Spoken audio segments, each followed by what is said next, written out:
Hey guys, this is God of Politics. Welcome back to a brand new video, but before we get started with this video, please like this video and subscribe to the channel. Also, join the Discord that is linked down in the description and check out the website, which is also linked down in the description. But in today's video, I do want to talk about the question of whether Biden has secured the Rust Belt. Has he garnered enough support in specifically the states of Wisconsin, Michigan, and Pennsylvania? States like Ohio, states like Iowa, states like Minnesota, I believe those are more secure in the Trump column for Iowa and Ohio, and the Biden column for Minnesota. However, the three main and most important states in the Rust Belt area is Wisconsin, Michigan, and Pennsylvania. And has Biden secured that area? Well, let's go back to 2016. We can see in 2016 that Donald Trump did win the state by 0.7 percentage points. He won it by, just over 20,000 votes here. And what did he do to be able to win the state? Well, he did a lot better in these northern areas. He did a lot better in these counties that in 2012 went to Barack Obama in many cases, these northernmost counties. And you can see here he also improved in this western area here. He improved in a lot of these areas in the west. This is where the 3rd Congressional District is. So really, most of Hillary's votes came from Milwaukee County, which is, obviously where Milwaukee is, and Dane County, which is where Madison is. So these two areas made up most of the votes for Hillary Clinton. While she lost a lot of ground in the Milwaukee suburbs to the south, she gained ground in the Milwaukee suburbs to the west and to the north, and she lost, a huge amount of ground over here to the west. But I want to say, why Joe Biden might actually do a lot better in these areas. Not necessarily rural areas in general. I think he will do worse in these northern areas here. Maybe even lose some of these counties that he won. Probably not, but maybe even he'll do worse in some of these rural areas. But I do think he's going to do better in some areas, particularly areas like Kenosha, areas like Racine, areas like Oshkosh. These western areas in the 3rd Congressional District. And this is something that was overlooked in 2016. Now, I did talk about this, or not I didn't talk about this, but some people on Twitter have talked about this and how in 2016, when you go back and you look at polling from individual congressional districts, so polling for the House races, often internal polling for the House races that also polled the presidential race, those numbers were not very good for Hillary Clinton, and they showed the weaknesses that she had that were not exemplified in these national polls, because when you poll a congressional district, you're, in many cases going to get a lot of voters that you wouldn't get when you're doing a statewide poll. And a great example of this is Wisconsin's 3rd Congressional District. If we go to Wisconsin's 3rd Congressional District here, we can see this is, again, part of that big trend towards the Republicans in the state of Wisconsin. This is a district that was won by Barack Obama by 11 percentage points. It encompasses the area to the west here. You go back to 2016, all of these counties pretty much were won by Obama, and then Donald Trump goes and wins them. A lot of them very narrowly, but he goes and wins them. But we compare this to 2016, where Donald Trump actually won this congressional district by 4 percentage points. You can see this is where the congressional district is. It doesn't have the Madison area, but it has the area all along the west here, bordering the Iowa area and bordering the Minnesota area. It is currently represented by Ron Kind, who's quite a good candidate. He won by 19 points in 2018. He went unopposed in 2016, so he's a very, very good candidate for this district. But we look in some, internal polling data. Now, you have to note something about internal polling data. If you don't know about internal polling data, it usually favors the candidate that is commissioned the data. So internal polls, if you have an internal poll for the Democrats, it will probably favor the Democrats by a couple points. If you have an internal poll for the Republicans, it will probably favor the Republicans a couple points. And we look at this poll here from Wisconsin's 3rd Congressional District, from the NRCC, which is the Republicans. They've commissioned this poll, and we look at this poll. It has the Republican candidate up 2 over Ron Kind. So, take that as a message that Ron Kind is winning this district. But we look at some of the results in this district in that even in a Republican internal poll, you can see here that the Republican candidate is not doing very well.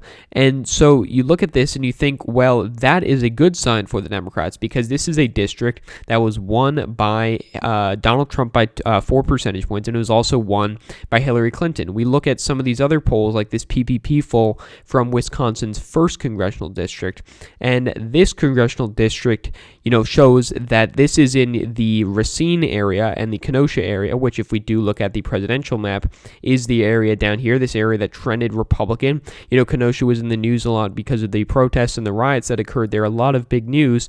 Some people said that was going to help Donald Trump, but in reality, it seems to be helping Joe Biden. And so what we see with this is that you can see here 51% of people here in this poll voted for Donald Trump for president in 2016.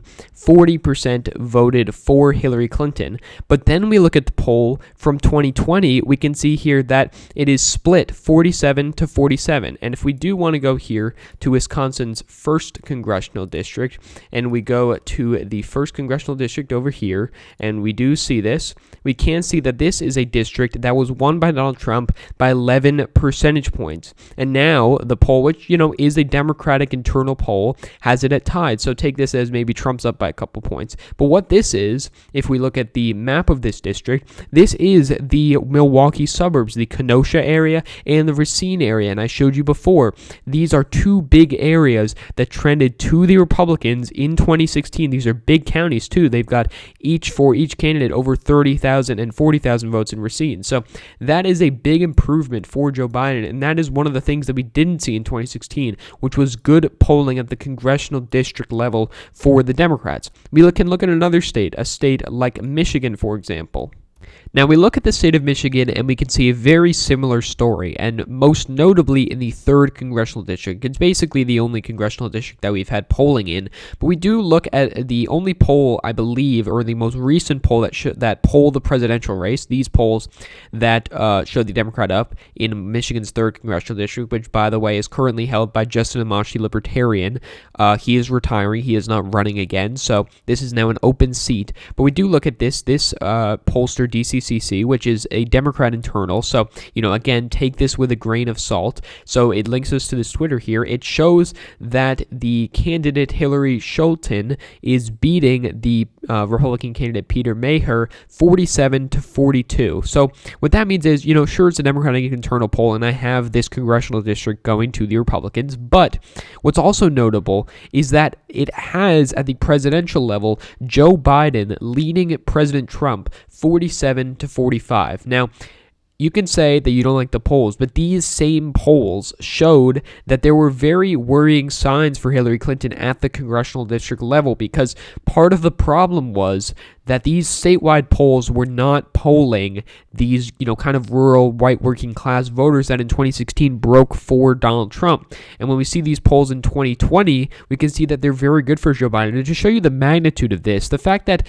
Joe Biden is leading this congressional district 47 to 45, is very significant, because we look at 2016 here, and we can see that Trump won this congressional district by 10 percentage points after Romney won it by 7. So it trended 3 points toward the Republicans in 2016.